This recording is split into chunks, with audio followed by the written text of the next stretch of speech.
Okay mga bossing, may ginawa tayo rito last November itong ating Kia Rio. Okay, nagpalit kami ng pinakang hose, suction hose. Dalawa yun mga bossing sa mga Rio.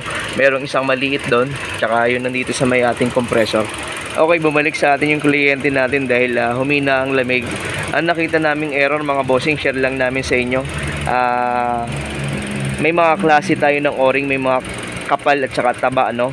So anong nangyari dito sa o-ring ng dugtungan ng ating suction na ginawa, mukhang mali yun na ikabit ng ating technician. So may error siya rito, hindi na ilapat ng maganda ng ating o-ring yung pagitan nilang dalawa, yung mag-asawa na yun. Ito mga bossing, yan. So dito siya nagkaroon ng parang moist na langis na parang isang palatandaan na may singaw, no? So yan yung isa sa mga pwede nyong mapansin sa mga o-ring na may mga size, no?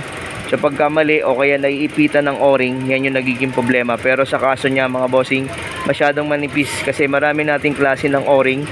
Ginagamit natin yan, dinedependehan natin yan yung mga fittings, no? Pero tong ating o-ring na naikabit ng technician, pinakamanipis yung nagamit niya. Wala namang punit mga bossing eh.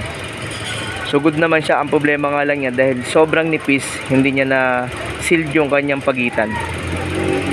Okay, so share lang namin yung error doon sa ating connection na yun, no?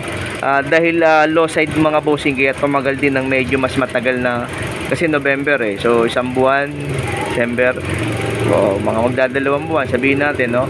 Pero kung nasa high side ang position ng leak niyan, hindi yan tatagal lang ganun katagal. Medyo mababa po kasi ang pressure ng low side kaysa sa high side.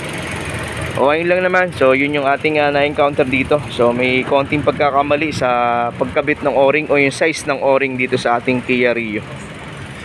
Okay?